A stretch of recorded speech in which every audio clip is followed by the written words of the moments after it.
प्रातः क्लास चल रहा था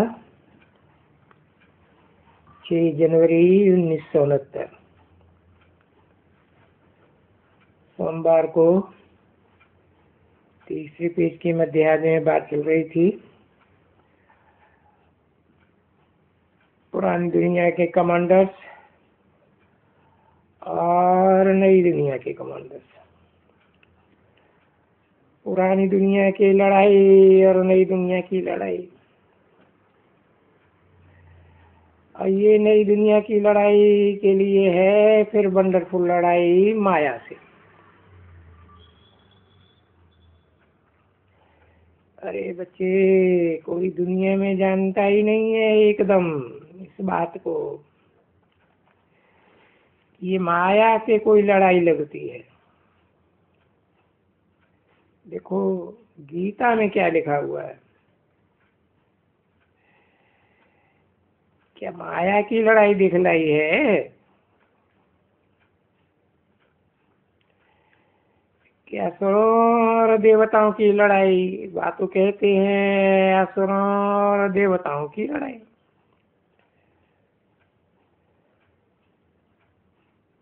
कोई एक बात भी होगी,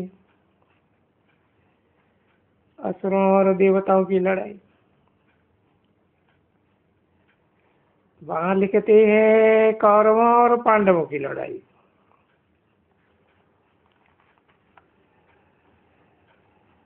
अब कोई से पूछो तो सही तुम, ये क्या है, ये दो बातें क्यों लिखी हुई हैं शास्त्रों में? एक असुर और देवताओं की लड़ाई। अभी असुरों और देवताओं की। देवताएं तो अहिंसक हैं और वो तो सत्युग में होते हैं।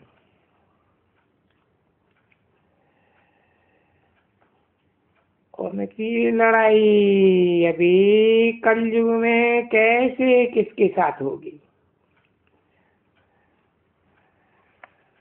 वो देवताएं हैं ही सतयुगी, बुद्धि में बैठता ही नहीं है। क्यों क्यों नहीं तुमको बैठता है? बाबा ने दृष्टि दी है, ज्ञान की तीसरा नेत्र दिया है।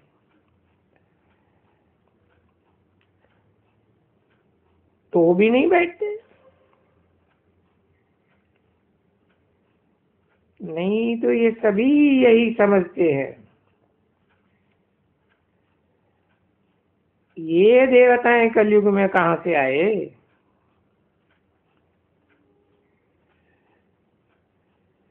ये असुर से लड़ाई करके आए हैं।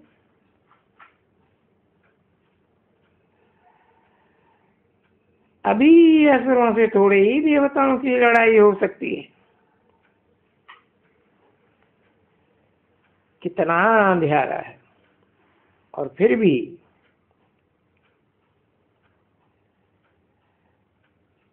अच्छा, कौरव और पांडवों का अर्थ ही नहीं समझते।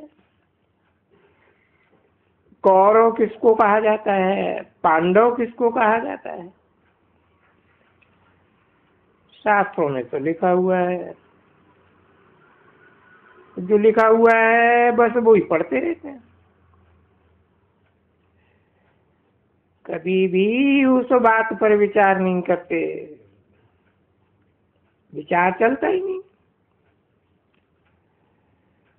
देखो बाबा सारी आयु गीता पढ़ी है, छोटे पर से। पहले ग्रंथ पढ़ते थे,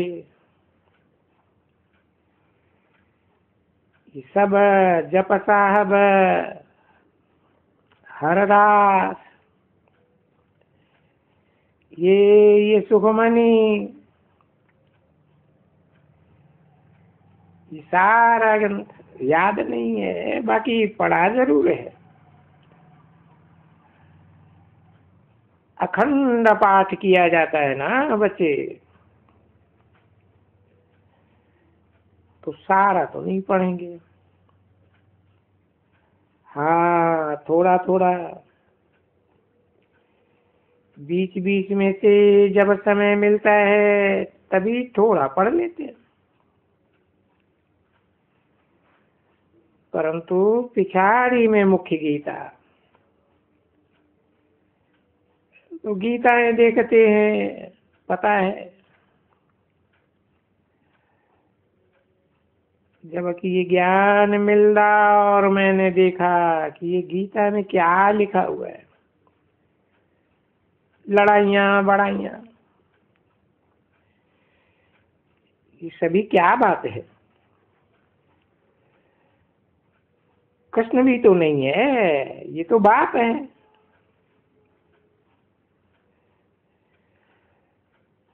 तो गीता पता है मेरे हाथ में थी, गुस्सा आया ना, है ना, तो फेंक दिया एकदम। बोला ये तो झूठा शास्त्र है एकदम,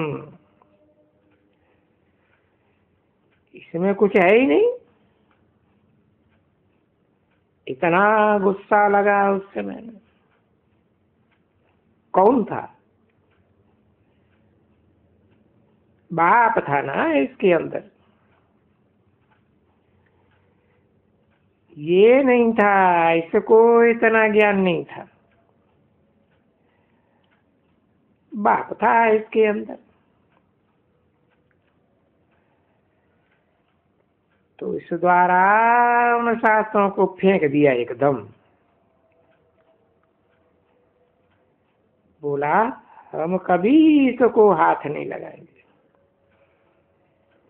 बस उस दिन से कभी गीता को हाथ नहीं लगाया। नहीं तो सारी प्यार प्यार था गीता से।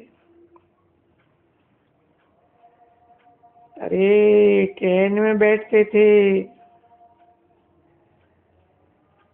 तो भी गीता का पाठ करके पितरों को, भाई तुम्हारा भी उद्धार हो जाए। यानी गीता ज्ञान से तो होता है ना, उद्धार होता है ना बच्चे, स्वर्ग में चले जाते हो।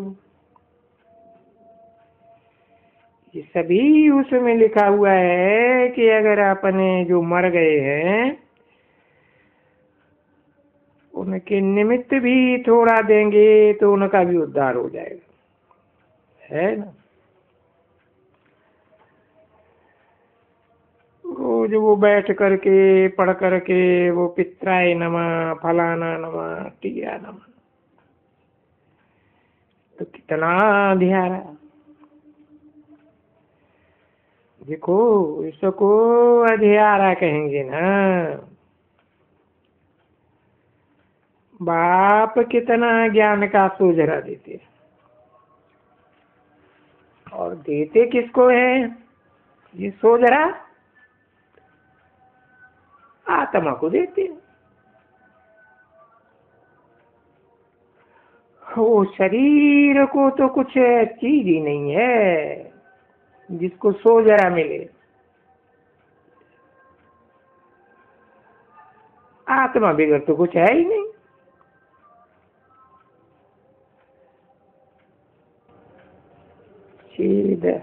जनवरी 1969 की क्लास का चौथा पेज। तभी बाबा कहते हैं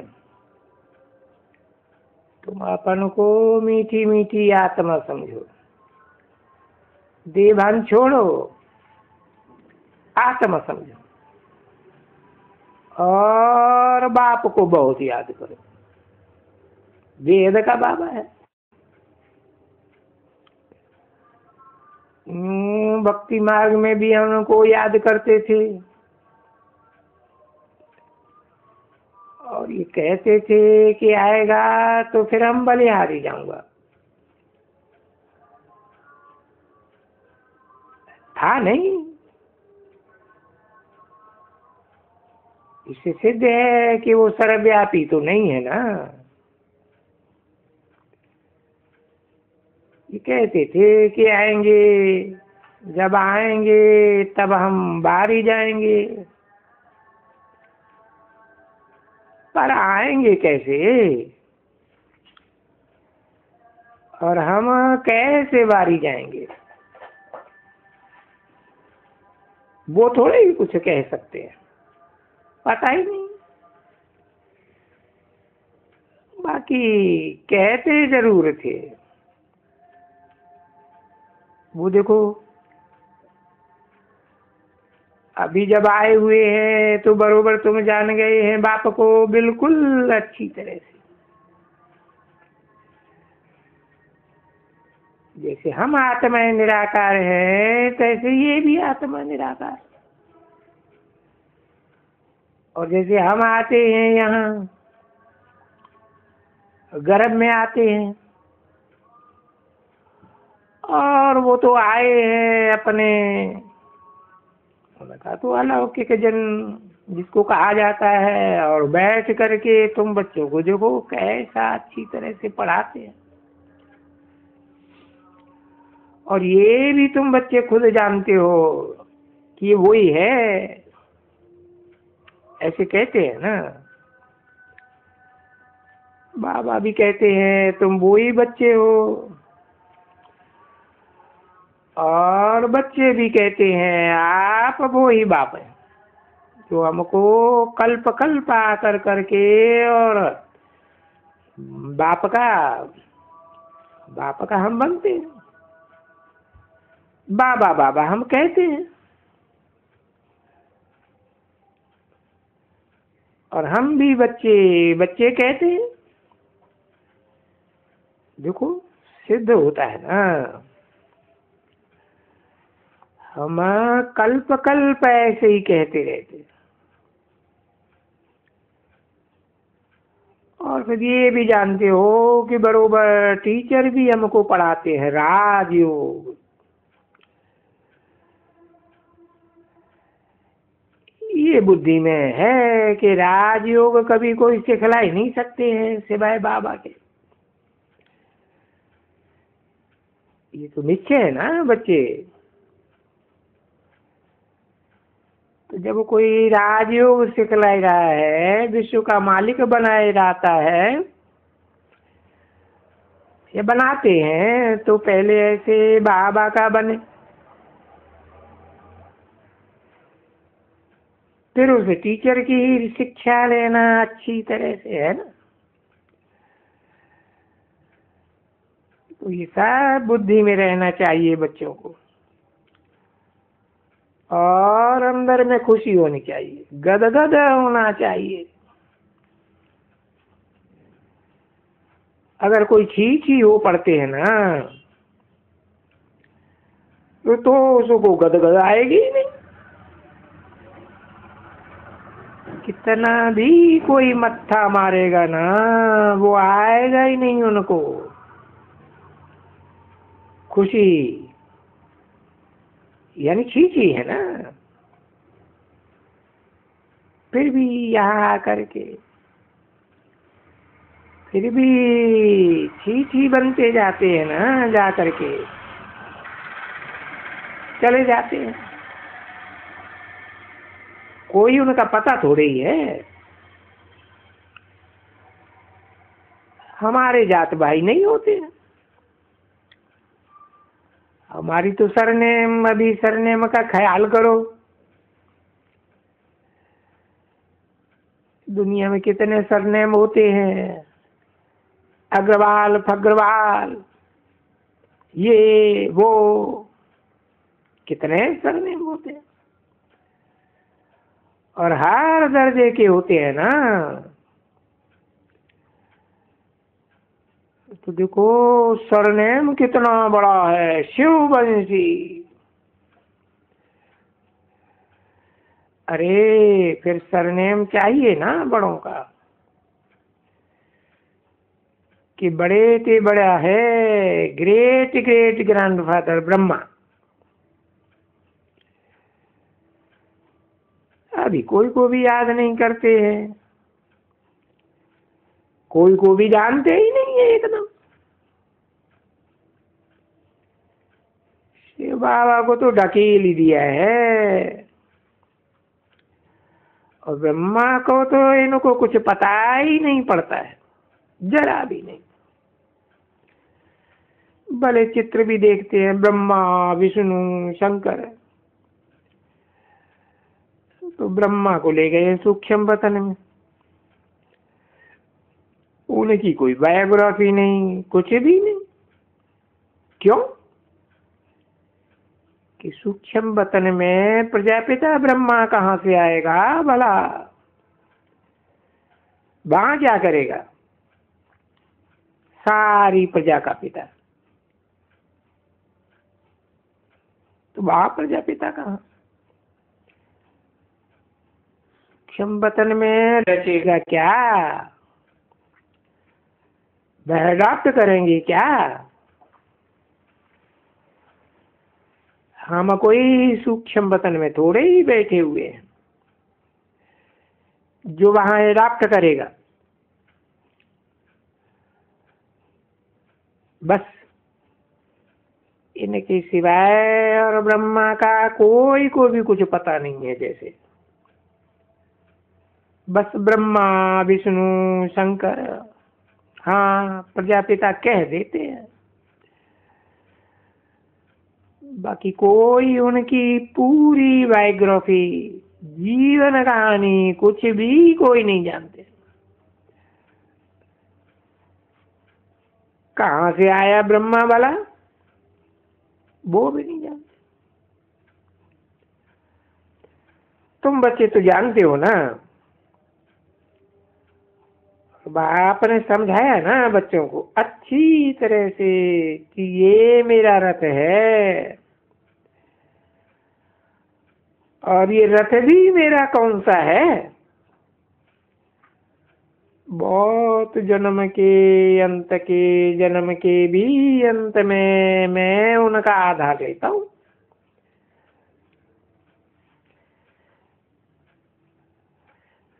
तो उसका आधार लेके आता हूं। अभी ये अक्षर है, गीता में है, तो ये भी तो गीता है ना बच्चे, ये गीता का एपिसोड है ना।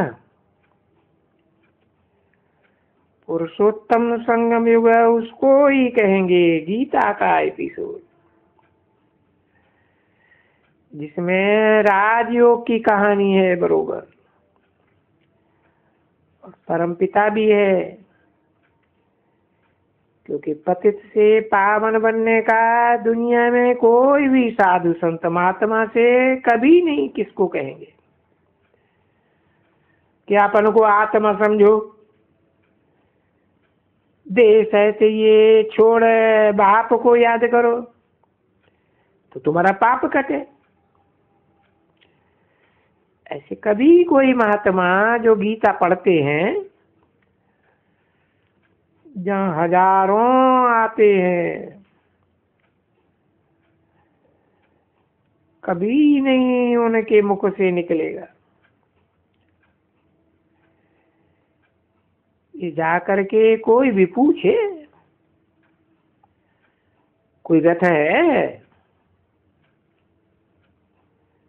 तो देखेंगे कि लड़ाई कैसे लगती है।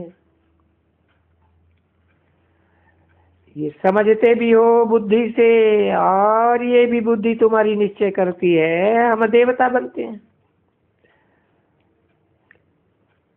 फिर हमको तो नई दुनिया चाहिए, इस पुरानी दुनिया का विनाश भी तो होगा जरूर, इसमें भी कोई संशय की बात नहीं है।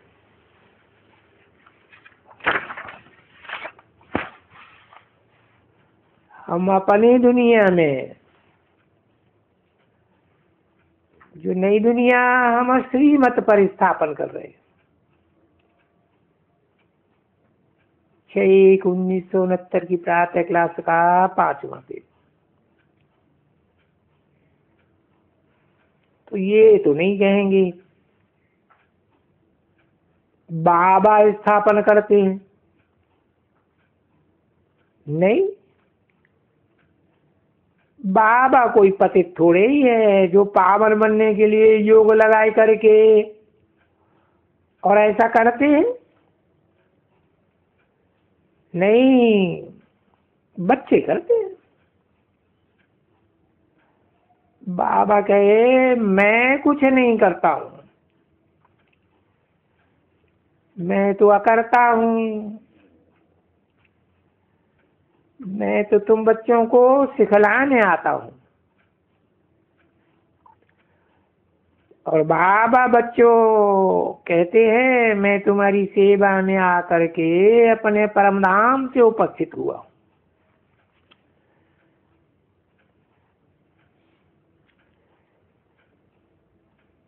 क्या बनाने के लिए उपस्थित हुआ हूं? तुमने अपनी डिमांड रखी है ना, बाबा आए करके हम पतितों को आकर पावन बनाओ। बस बात भी एक ही है। ओम शांति।